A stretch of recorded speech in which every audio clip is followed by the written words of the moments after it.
Welcome to the Raise Your Energy podcast. My name is Linda Lange and I'm your host and energy expert. And that is what our topic is today, energy. It has been actually quite a while since I gave you some really insightful tips on how to protect your energy. And today I selected 4 life areas where you are quite possibly depleting your energy, or you just let it happen without even really knowing it. Only by becoming aware of these areas, you will find then moments where you can make just tiny small adjustments to get energy back into your life, to release energy back for you to live a better life. And who does not want to have more energy in their lives, right? So let's find out.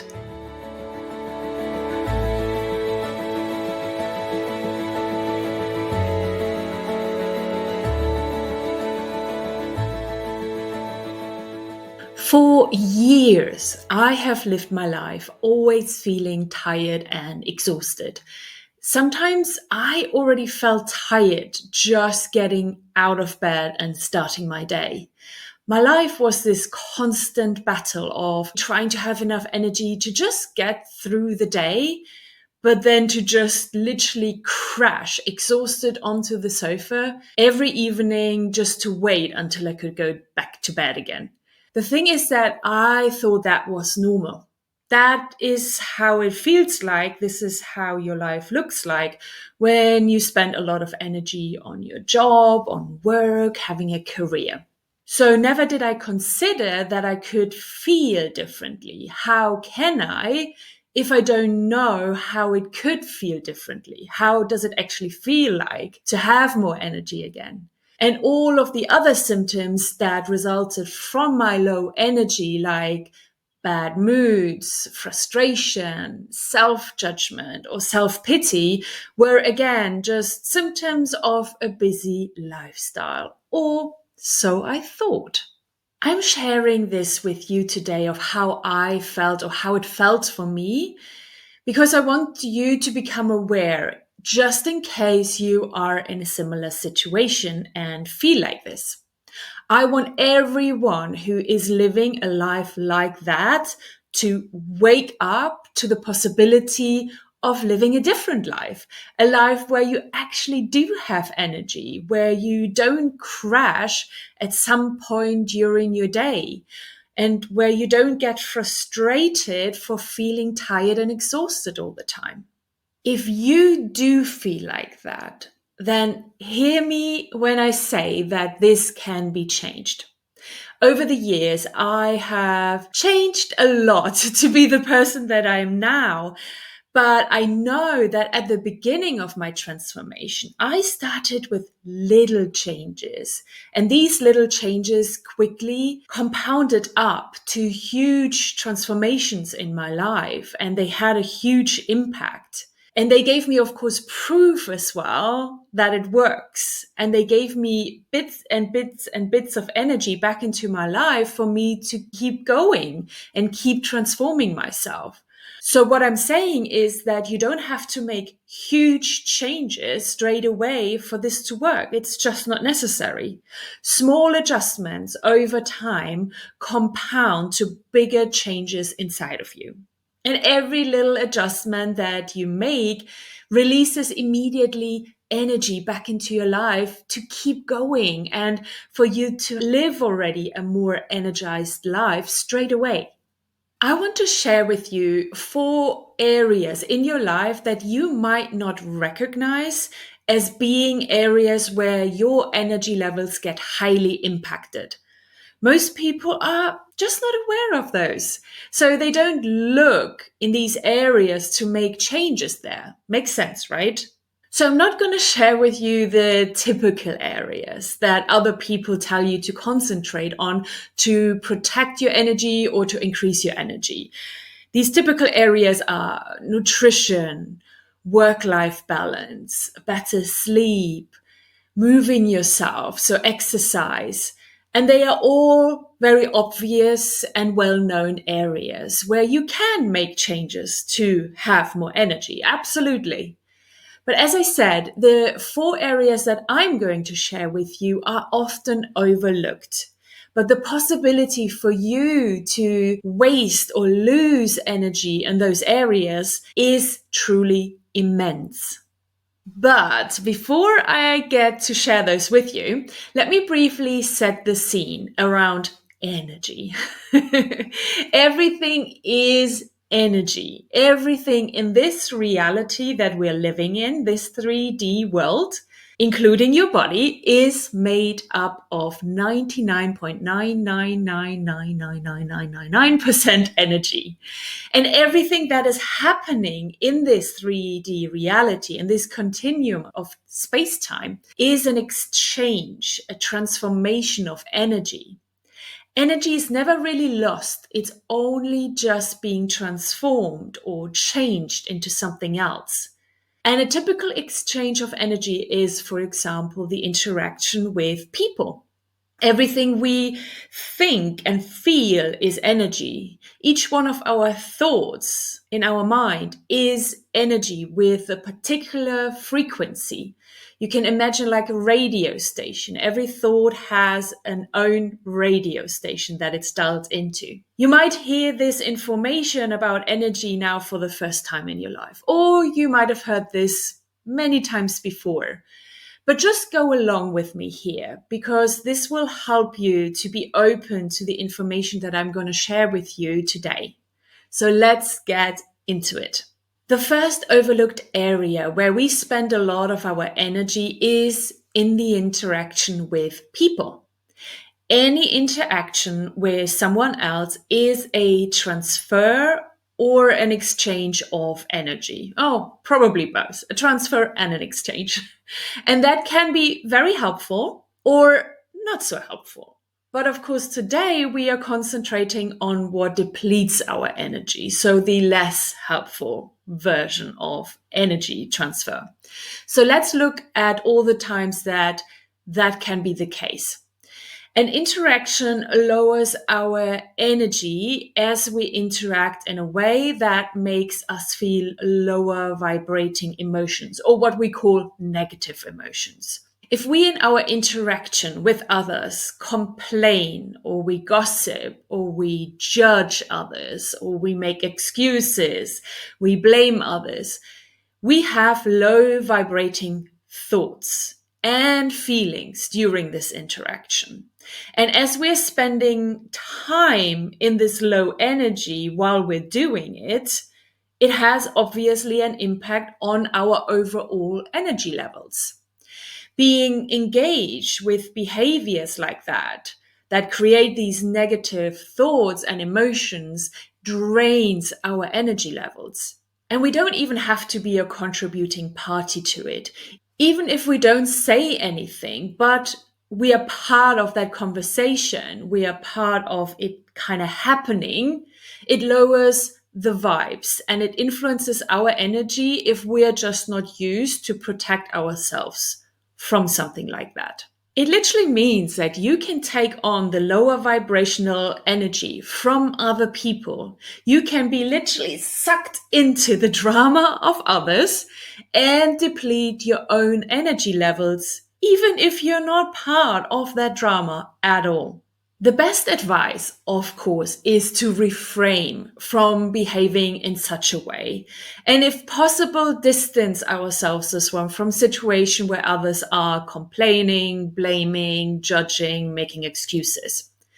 But if you are in an environment where you cannot escape it easily, be aware of it happening and that you don't have to participate. Just being aware creates a separation between you and the energy that you don't want to take on. And most of this is, of course, happening without people even being aware of what they're doing to their energy through such kind of behaviors. It feels familiar to them. That's what they're used to do. And it serves a purpose. For example, to be part of a group, even if that group of people just get together to exchange negative thoughts and feelings. They are just not aware of it. So you might now have a few realizations or ideas of where in your life you might have these situations, these kind of environments. Remember what I said. It's all about small adjustments. A small adjustment can be for you to become aware of these behaviors in yourself or others. And you always have then a choice when you become aware of something. You can continue it or you can change it.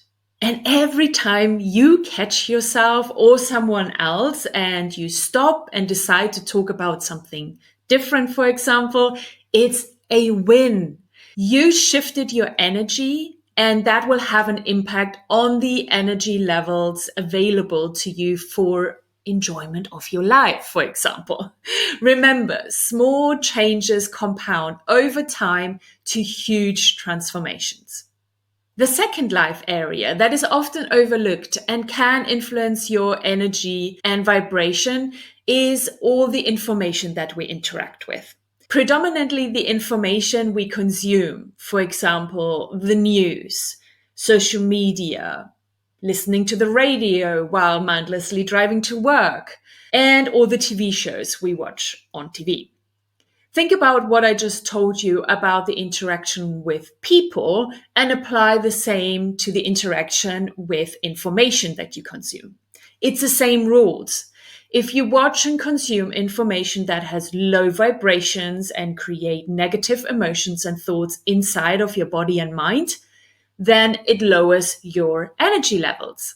When we watch TV, like the news, advertisement, or even our favorite TV show, we move quite quickly in a state of trance. And the trance state is where we are susceptible to information. Information goes quite easily straight away into our subconscious mind. And our subconscious mind reads all the data as if it happens to you. Let me say that again. Your subconscious mind reads all of that data that you're just watching on a screen as if it happens to you. It does not know the difference that something is happening on the TV screen instead of it happening actually in your life. I personally stopped watching certain programs recently that had high levels of violence or chasing scenes or lots of these surprising moments where you just get instantly shocked. And the reason is that I realized that it set off my fight and flight nervous system. And that is just not really helpful. This part of the nervous system should just be triggered when actually something happens in my life and not just on the screen that I'm watching. So I decided to change what I watch on TV to protect my energy. And I've mentioned this many times before that I do not consume any kind of news. This kind of reporting of what happens in the world is so harmful to our health and our vibration that I actually decided to not consume any of it anymore, or as little as needed. So how can you protect your energy levels when it comes to consuming information? First of all, what are things you don't need to consume? For example, do you need to listen to the radio station while driving to work? Or can you actually listen to a CD or a playlist to cut out any kind of advertisement or sensationalist news reporting that doesn't really give you anything? Think about of what kind of information is playing in the background for you in your life. Just because you are not consciously listening, for example, to the TV playing in the background or the radio or anything else, that does not mean that your subconscious mind is not listening, because it is. All information that is in your life goes into you, so to say, into your body, into your brain. And then just a fraction of it gets actually filtered to your conscious mind. So you become aware of it. But you still take in all information that is in your life and that you take in with your five senses. I even now care about the music that I listen to and the words that are being used in that music. So I have now playlists where the songs just have positive kind of words or phrases inside of them. And most of the time, actually, I listen to music now without any words to stay away from any kind of information that is not helpful for me to live my best life. So the importance again is becoming aware of what you consume and making better choices. That does not mean that you have to stop watching your most favorite TV show just because it's maybe full of drama. What you can do is consciously separate yourself from what is happening on the screen. Tell yourself, aka your subconscious mind, that this is not your life, but you're just about to consume a TV show for entertainment purposes, and it has nothing to do with your life. It actually works because now your subconscious mind knows that it does not have to take everything that is happening so seriously and so personally. So the third area that most people often overlook when it comes to energy is our words. The words that we speak, but as well the thoughts that we're having, so the unspoken words. And we covered it partly in the first life area where we talked about the interaction with people. That's, of course, where we use a lot of words as well. But in this third life area, I want to concentrate on the words we think and say about ourselves. The reason is that we are generally much more harsh, resentful, judgmental, or critical about ourselves than we would ever dare to be to somebody else's face, right? Just to give you a few examples of these kind of sayings that we do say to ourselves. Oh, I'm such an idiot. I forgot to do this. Or something like, I cannot do anything right. Why can I not be more intelligent? Or I am just so weak. Why can I not be like this person? Or, oh no, I forgot to put on the washing. I'm so stupid.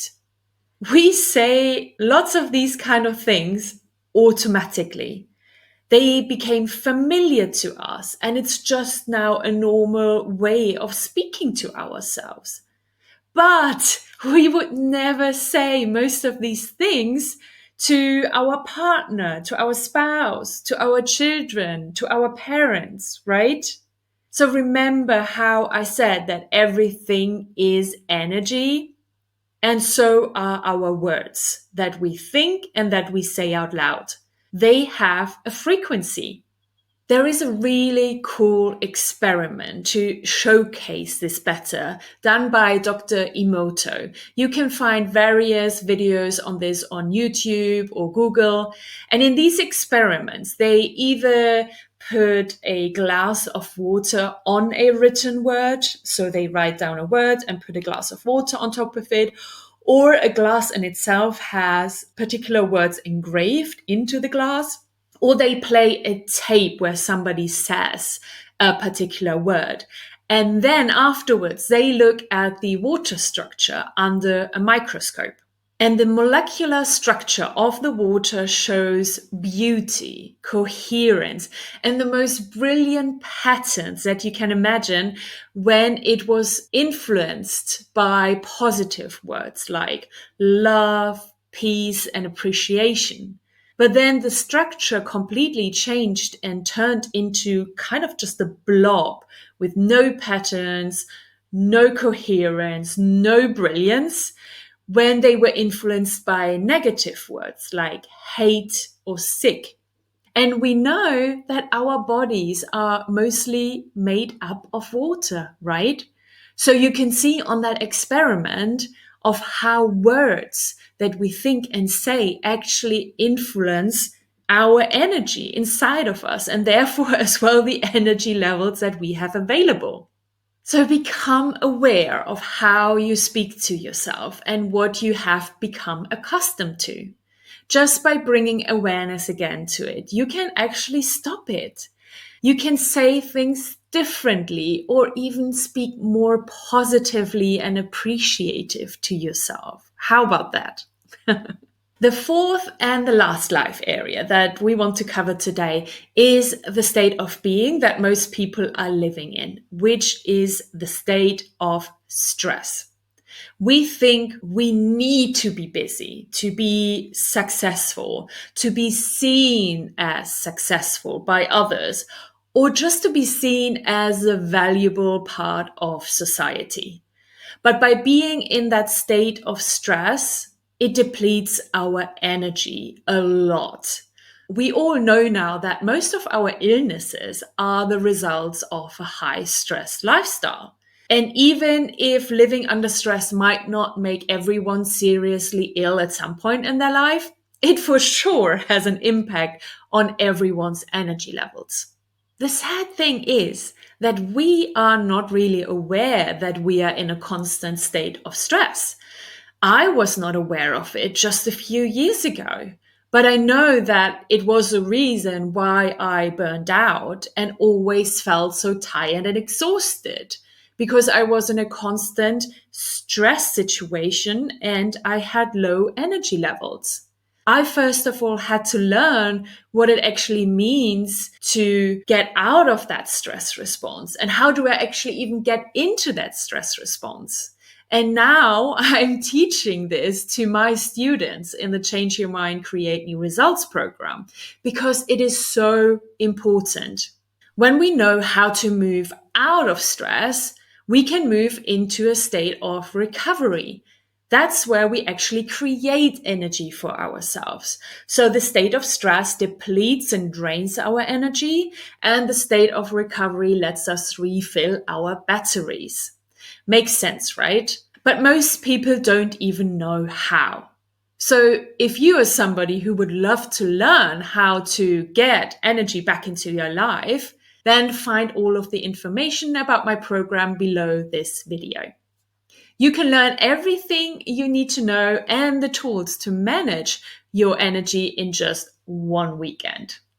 Right, these were the often overlooked 4 life areas I wanted to uncover for you today.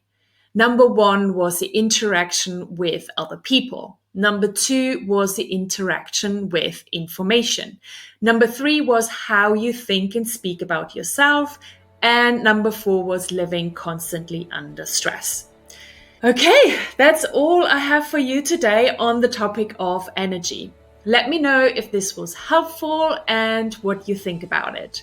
Connect with me via Instagram, Facebook, or YouTube, as I would love to hear from you on what do you think about your energy levels? How do you feel about them? I hope this has given you lots of ideas and insights where you can actually protect your energy better.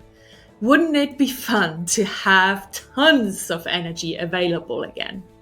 I know for certain my life is much more fun now than a few years ago when I lived in constant stress, constantly being tired and exhausted.